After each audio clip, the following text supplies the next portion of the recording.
இந்து தமிழ் திசை ஆனந்த ஜோதி வாசகர்களுக்கு பரம்பரை ஜோதிடர் பெருங்குளம் ராமகிருஷ்ணனின் அன்பின் வணக்கங்கள்.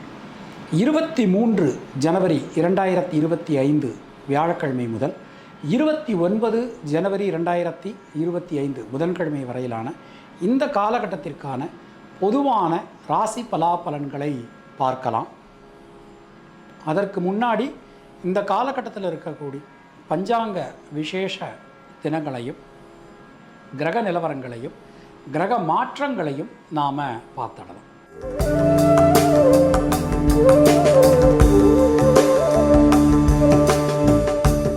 இந்த காலகட்டம் எடுத்துட்டோம்னா நிகழும் மங்களகரமான ஸ்வஸ்தி ஸ்ரீ குரோதி வருஷம் உத்தராயணம் ஹேமந்தருது மகர தை மாதம் 10ஆம் தேதியிலிருந்து 16ஆம் தேதி வரையிலான காலகட்டம்.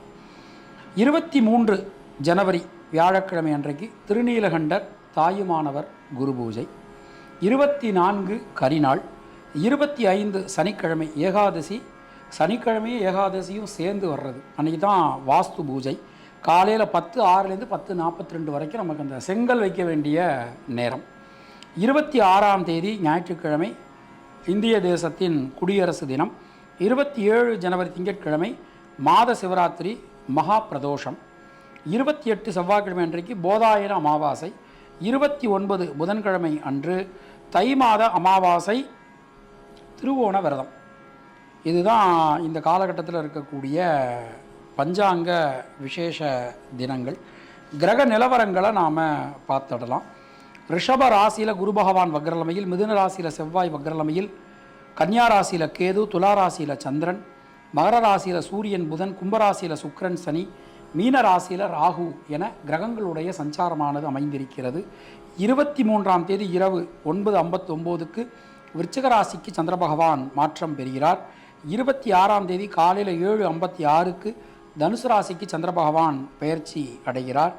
28 மாலை மணி 3:27 மகர ராசிக்குள் சந்திர பகவான் பிரவேசிக்கிறார். அன்று காலை 11:54 மீன ராசிக்குள் சுக்கிர பகவான் பெயர்ச்சியாகி உச்சம் அடைகிறார். இதுதான் இந்த காலகட்டத்தில் இருக்கக்கூடிய கிரக நிலவரம். நாம் கொடுத்திருக்கக்கூடிய கிரகநிலையானது வாக்கிய பஞ்சாங்கத்தினை அடிப்படையாக கொண்டது.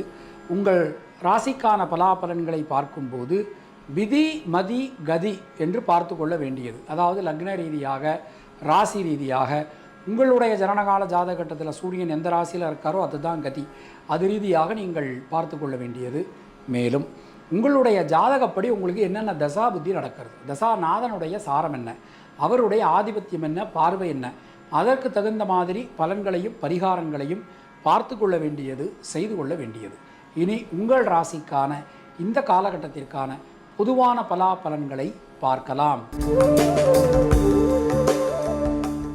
கர்க்கடக ராசி அன்பர்களுக்கு ராசிநாதன் சந்திர பகவானுடைய ஒரு சஞ்சாரம், அவருடைய ஒரு நகர்வு எல்லாமே நமக்கு அனுகூலம் தரக்கூடிய விதத்தில் அமைஞ்சிருக்கு. கொடுத்த வாக்கினை காப்பாற்ற முடியும். பயணங்கள்லாம் திட்டமிட்டபடி நடைபெறும். 3ஆம் இடத்துல சஞ்சாரம் பண்ணுறார், 4ஆம் இடத்துல சஞ்சாரம் பண்ணுறார், 5ஆம் இடத்துல சஞ்சாரம் பண்ணுறார். அது எல்லாமே நமக்கு ஒரு பெரிய அனுகூலத்தை தரக்கூடிய விதத்தில் அமைஞ்சிருக்கு அப்படின்னு இந்த நேரத்தில் நமக்கு சொல்லலாம். வீடு மண்மனை சார்ந்த யோகங்கள் எல்லாமே நமக்கு உண்டாகும். ஒரு உடல் ஆரோக்கியம் சம்பந்தமான கவலை, ஏன்னா அஷ்டம திசனி போய்கிட்டு இருக்குது, அதனால் உடல் ஆரோக்கியம் சம்பந்தமான கவலைகள் எல்லாமே நமக்கு தீரப்போகிறது. பல விதத்திலும் நீங்கள் முன்னேற்ற பாதையில் செல்வீர்கள். எல்லாமே அனுகூலமாக அற்புதமாக நல்லபடியாக அமைஞ்சிருக்கு. பொதுவாக இந்த நேரம் நம்ம எடுத்துட்டோம்னா தொழில் உத்தியோகத்தில் இருக்கக்கூடிய குழப்பங்கள் சிக்கல்கள் எல்லாமே நமக்கு நிவர்த்தி ஆகும்.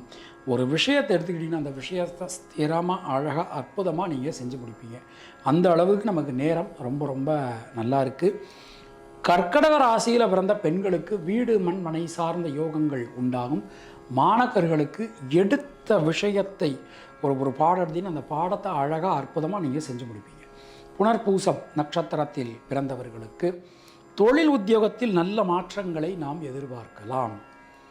பூசம் நட்சத்திரத்தில் பிறந்தவர்களுக்கு சுப விரய செலவுகள் உண்டாகும். பயணங்கள் திட்டமிட்டபடி நடைபெறும். ஆயில்யம் நட்சத்திரத்தில் பிறந்தவர்களுக்கு இரத்தம் சம்பந்தமான உறவுகளால் அனுகூலங்கள் உண்டாகும். தினசரி அம்மன் வழிபாடு செய்து வருவது நமக்கு சிறந்த பரிகாரம். உங்களுடைய அதிர்ஷ்டமான எண்கள் 1, 3, 9. அதிர்ஷ்டமான நிறம் நீலம் மற்றும் சிவப்பு.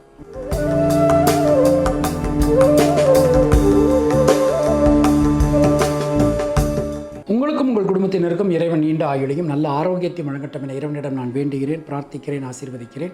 மீண்டும் நாம் அடுத்த பதிவில் சந்திக்கலாம். அதுவரை உங்களிடமிருந்து விடைபெறுவது பரம்பரை ஜோதிடர் பெருங்குளம் ராமகிருஷ்ணன். இணைந்திருங்கள் இந்து தமிழ் திசையுடன். நன்றி, வணக்கம்.